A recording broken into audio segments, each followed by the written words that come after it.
And welcome back to today's Retirees with Certified Financial Planner Wayne Maslyk of Great Lakes Benefits and Wealth Management.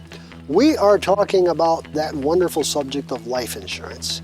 And we've dealt with the types, we've dealt with parts of different things. And if you missed those, go back to Wayne's website, todaysretirees.com, and those will be on his YouTube channel, so you can go and look at those segments again. But let's get into life insurance in our retirement years. At some point, the life insurance isn't needed anymore because everything's taken care of, right? You think? Well, I mean, that's the idea in a perfect world. In a perfect, we don't live there, do we? No.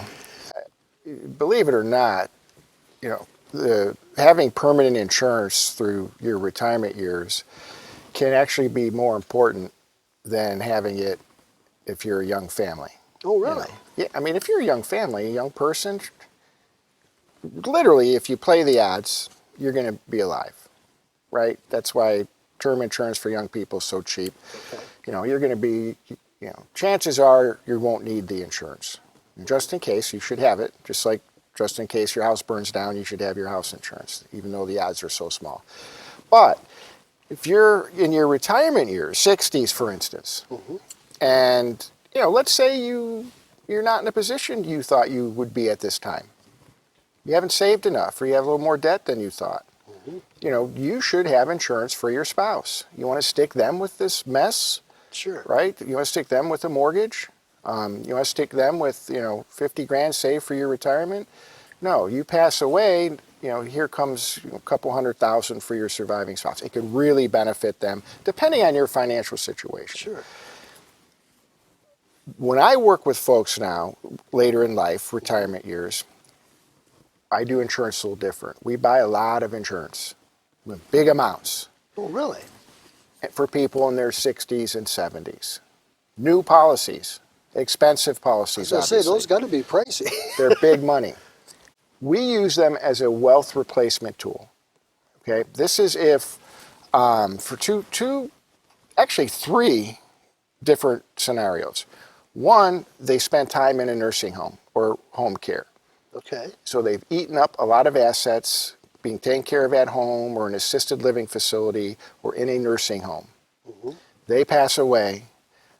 The life insurance pays the estate back, or the surviving spouse if they're still around, or the estate back, so their heirs end up inheriting what they actually saved, not what they saved minus 5 years of skilled care.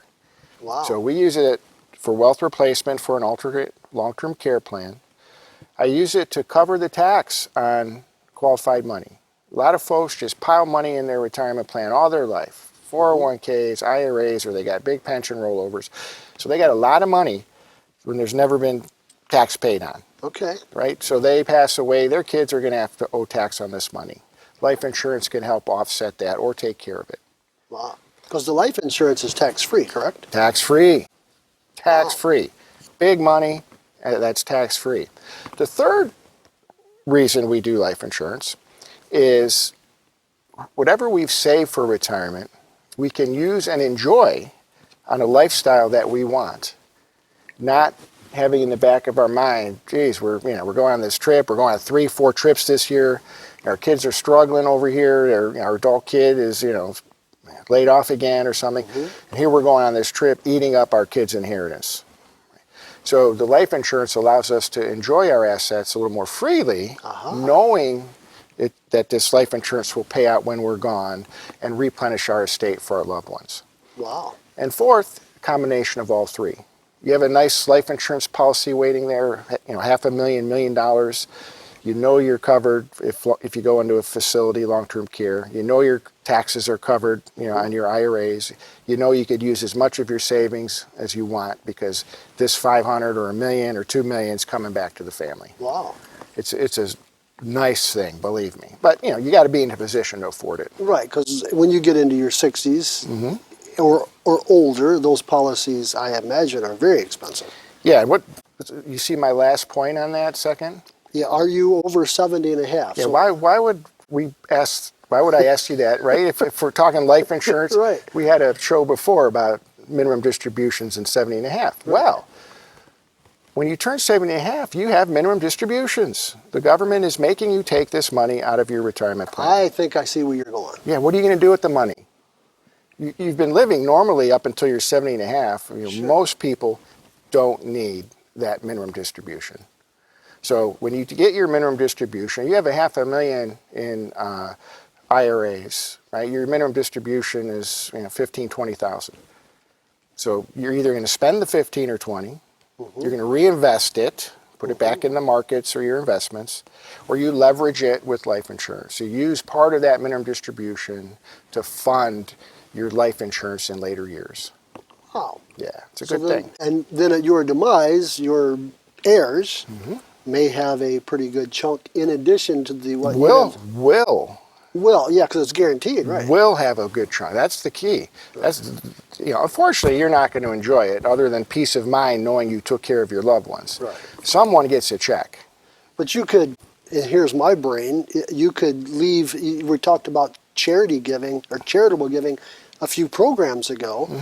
You could make the charity a beneficiary of that life insurance policy. All or a portion of it. Absolutely. Wow. Yeah, I mean, the pastor would be checking your health every week. But yeah, man, isn't he gone yet? We're waiting on that mill. But yeah, I mean, there's a lot of, this is what's really neat about what you do. You sit down with folks and you help them put together a plan from their retirement through their demise so that it benefits the family. Absolutely. Family-focused tax and retirement planning. That's, you look at my signs on my building and my business. That's what it is. We look at taxes, we look at investments, we look at insurances, how you want to leave your assets, the whole thing. It's a financial plan. I mean, you don't just want to show up at a broker, give them $100,000 and say, hey, pick an investment. You should really, go through the process and do it right. Absolutely. Friends, that's why it's important for you to do two things. Go to Wayne's website, todaysretirees.com, or pick up that phone, 866-626-3990. Take the time to go in and sit down with Wayne and lay it all out, let him help you put together a plan that makes sense just for you. We'll see you the next time.